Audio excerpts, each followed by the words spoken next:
Assalamualaikum warahmatullahi wabarakatuh. Perkenalkan, nama saya Fujira Oda dengan NIM 2204040023. Di sini saya akan menjelaskan materi tentang pengauditan organisasi syariah dengan dosen pengampu Ibu Andi Nurrahma Ghaffar, SEMAK. Baik, langsung saja. Jadi, organisasi syariah adalah lembaga atau organisasi yang melakukan atau melaksanakan sistem operasionalnya sesuai dengan prinsip-prinsip syariah. Contohnya yaitu perbankan syariah, pegadaian syariah, dan Bank Syariah Indonesia atau BSI.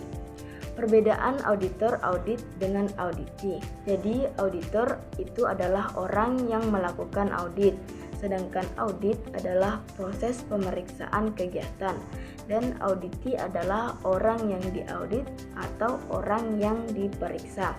Nah, seorang auditor harus memiliki sifat independen dan skeptis profesional. Nah, sifat independen ini adalah sifat yang tidak bergantung pada orang lain atau tidak dapat dikendalikan oleh pihak lain. Dan skeptis profesional adalah sifat yang tidak mudah percaya. Jadi seorang auditor harus tidak mudah percaya. Mereka harus menyelidiki terlebih dahulu, baru bisa menyimpulkan hasil dari penyelidikan tersebut. Kemudian ada sistem whistleblowing. Jadi sistem whistleblowing ini adalah sistem untuk memproses pengaduan. Kemudian ada komprehensif, yaitu sesuatu yang dapat dilihat dari segala sisi secara menyeluruh. Kemudian ada good corporate governance, yaitu tata kelola perusahaan yang baik. Kemudian ada SKPN atau Standar Pemeriksa Keuangan Negara, yaitu patokan untuk melakukan pemeriksaan, pengelolaan, dan tanggung jawab keuangan. Kemudian ada OJK, Otorisasi Jasa Keuangan, yaitu mengatur dan mengawasi sektor jasa keuangan di Indonesia. Kemudian ada anggota komite, yaitu seseorang yang menyelidiki atau mengambil tindakan terhadap suatu masalah tertentu. Lanjut, stakeholder, yaitu pemangku kepentingan. Shareholder, yaitu pemegang saham. Kemudian masuk pada audit internal.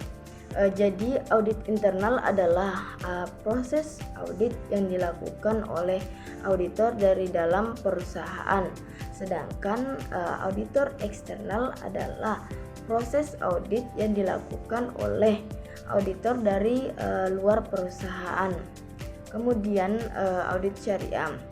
Jadi audit syariah adalah kegiatan pemeriksaan untuk melihat dan mengawasi apakah transaksinya sudah sesuai dengan prinsip-prinsip Islam. Latar belakang dilakukan audit ada dua.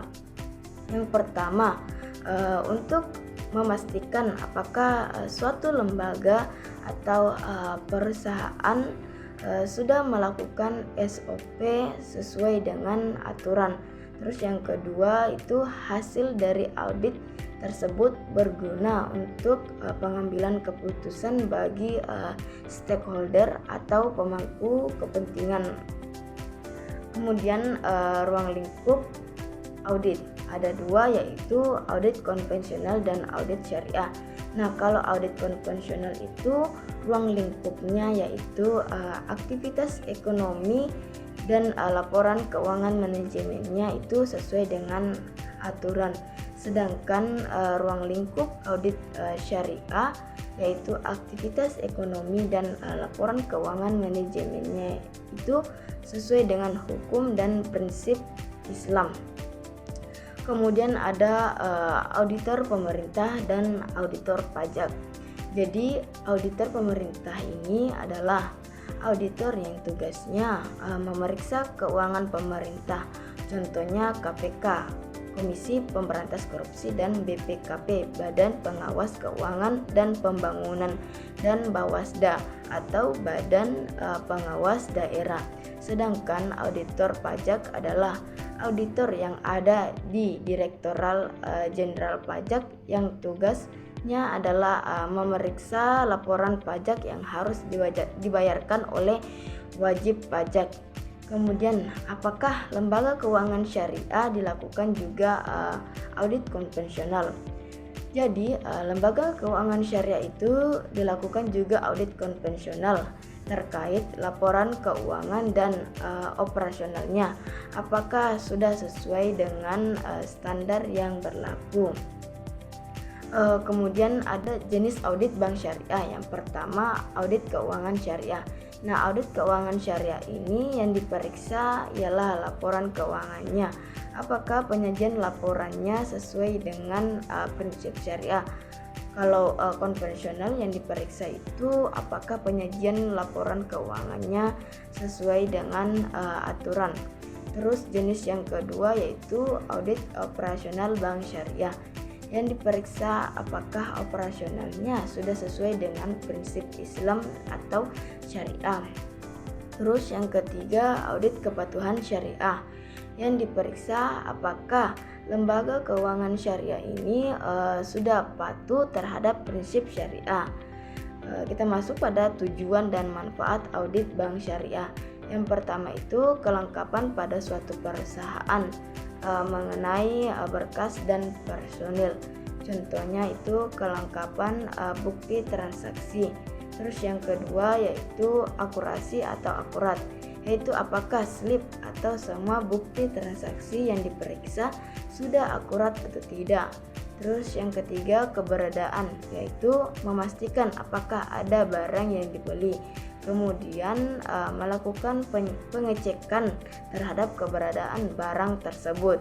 Terus yang keempat itu penilaian, yaitu apakah cara menilainya sudah benar atau tidak.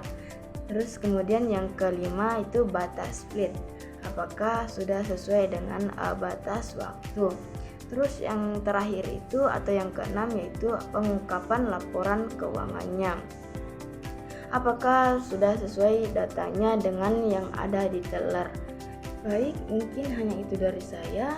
Apabila ada kekurangan dan kesalahan, mohon dimaafkan. Saya akhiri dengan ucapan wabillahi taufiq wal hidayah. Wassalamualaikum warahmatullahi wabarakatuh.